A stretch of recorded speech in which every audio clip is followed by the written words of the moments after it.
I am really feeling these shades. Anyway, hello guys, welcome to my channel. If this is your first time, my name is Funmifola Army. I'm the favorite Niger girl in diaspora, and I like to talk about motherhood. I like to talk about lifestyle generally, and basically things that affect us as human beings. And welcome to another episode of my channel. Today, I'll be talking about limiting screen time because, like I said, I like to talk about motherhood, parenting, life generally. I talk about health as well. So today, my focus is about limiting screen time for our kids, especially like if you're like a mother of like little kids like myself. I have like two younger ones. I have an 8-year old and a 6-year old, soon to be 7-year old. And you know what I mean if you have little children. And so that's why I feel like this topic is something very, very important, something we really have to talk about. And so, what got me really, really not agitated or something, just concerned a little bit is the fact that, I came across something, recently. I was just reading and then came across this and I was really fascinated by that fact. I discovered that it was about Steve Jobs of blessed memory. They asked him why he didn't let his kids use the iPads, and well, his reply was very interesting because this Walker Isaacson was the author of his biography, and was kind of asking him questions, and he said that his kids had not used it, and also because they limited the amount of technology their children use at home. And I found it very interesting. And they further asked him why. And he said, because the main focus of a family is more on history, reading, and stuff like that. That got me thinking, because I was really interested. I found it really interesting that the very people we know that Steve Jobs co-authored Apple and all that kind of stuff, and he's like you can call him the father of like the modern day personal computer and stuff like that, the iPads, the iPhones. I'm an iPhone girl, hallelujah. So, you know, they originated these things, and also I came across the fact that Bill Gates as well. He said that he also limited screen time for his kids, his family.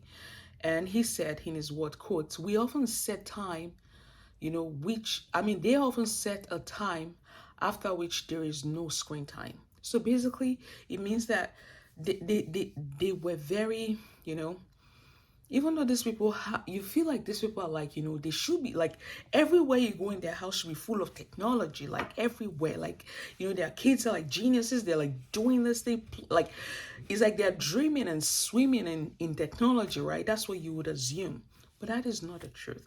And I found this very, very interesting because I go out there, I go to the store, to the mall, I see little kids, stuck to their mother's phones or like to the iPads and things like that. And I see adults, who are very, very smart in their vocations and stuff, who are so socially awkward. And that is how it starts. So, so let's just kind of have a discussion here. Like, I feel like as parents, we have the onus lies on us to sort of limit screen time for our children. It's really hard, honestly, especially in a place where, in a world where they go to school, all their stuff, they do a lot of stuff on the computer, they do a lot of learning, a lot of teaching on the computer, using the computer and stuff. So you can't really like they have a lot of exposure to these things, which makes it extra hard, for us. And also, if you're a parent who is very, very busy, you're so busy and all that, and you just want to keep your kids occupied, so you sort of, it's so easy. The easy thing is just give them their iPads and let them just go so they don't bother you and stuff like that. That is the temptation, that is the easy route, the easy way to go. But that is not what we're supposed to do. You're not supposed to look for the easy way out, or just kind of allow your kids to just perpetually continue to stay glued to the screens. I remember many. So I'll talk about what we can do. But first, I need to tell you what the American Pediatric Association recommends, about screen times, because I just wanted to know. And I kind of discovered the fact that no screen time is supposed to be allowed for children until 18 to 24 months, except for video chatting and all that. Like, for whatever reason, maybe the mom traveled, maybe it's the mom with the father, that's different. And also, they stated that kids 2 to 5 years old should have 1 hour or less of screen time per day. Per day. That is the the American Pediatric Association recommendation on screen time. And the question you want to ask yourself is, are you actually complying with this? Are your kids actually, like not spending longer than expected time on screens? And so this kind of calls for thought. We have to be, so what are the things we can do? Like, this is just the world we live in. Our kids are gonna grow up with it. I remember there was someone who was saying like, "Oh no, my house, I will not buy them air. I would." You cannot do that because this is the age of technology. You don't want your kids to be backward. You want them to grow with the age and times and everything and be relevant, right? But you just have to help them learn self control. You have to just help to teach them to utilize these things properly because technology is good, right? These things are good. It is when it gets out of control that there's a problem, and it's so habit forming that it just becomes a part and parcel of you. Like, even for some adults are addicted to their phones. They cannot do anything without their phones. If they are not with their phone for 1 minute, they are not the same. They're like they're just anxious. And that's not right. Some people cannot eat without looking at their phones.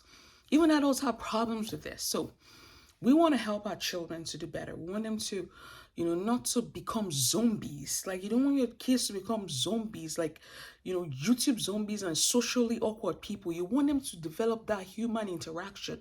And like I said, I go to the store, to the mall, I see kids. Obviously, this child is less than 2 years old, stuck to the mother's phone, looking at it, or maybe like glued to the iPad or something like that.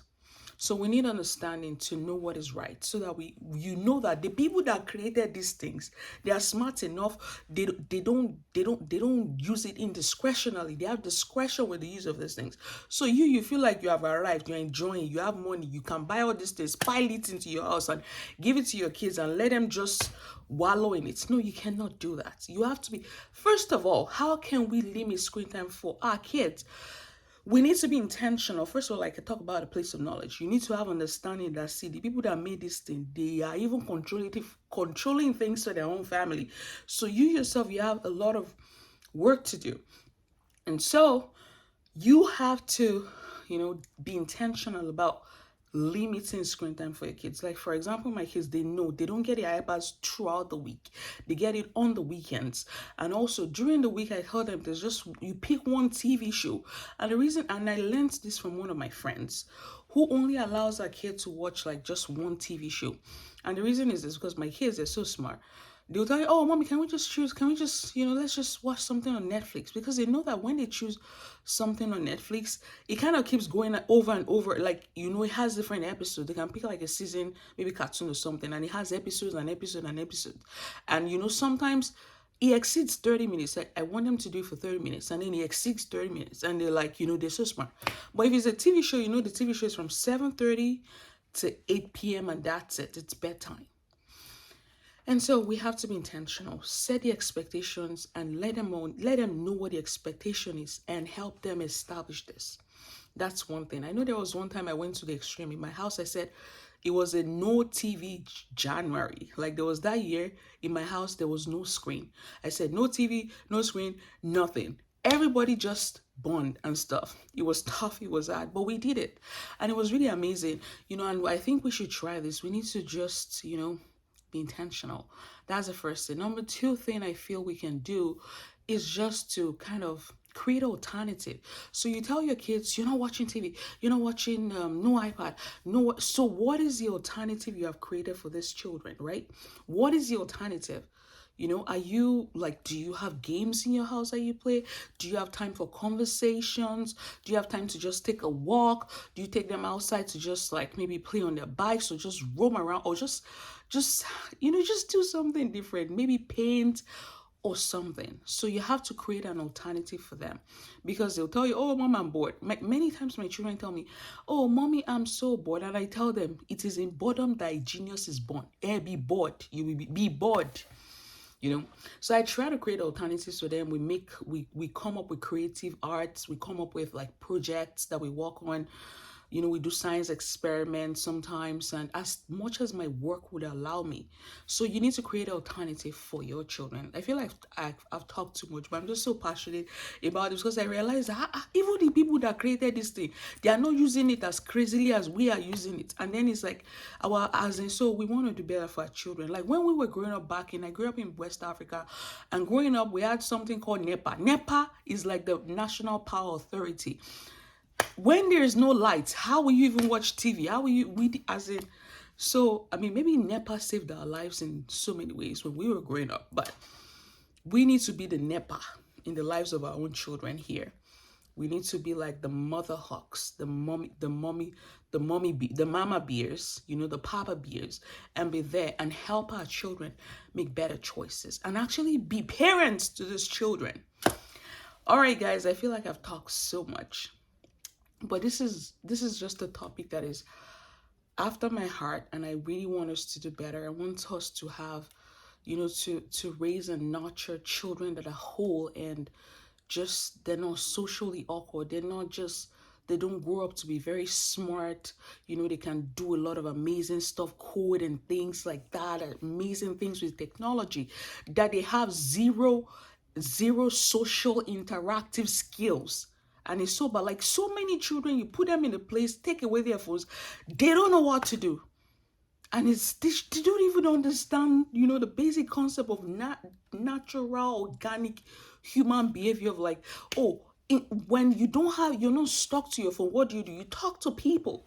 You have interactions with people. You actually learn etiquette and know how to relate with other people, with real human beings and not the phones, not through technology. All right, guys, to when next I come your way, I want to stay lifted because indeed, life is beautiful, and I'll see you in my next video. But don't forget to like, subscribe, share with me tips on how you help your own children limit screen time if you have children. Or if you don't have children yet, I believe you will have children in the future. Tell me how strategies you think you'll put in place to help your children limit screen time in a very technologically savvy world. All right, see you guys in my next video. Bye.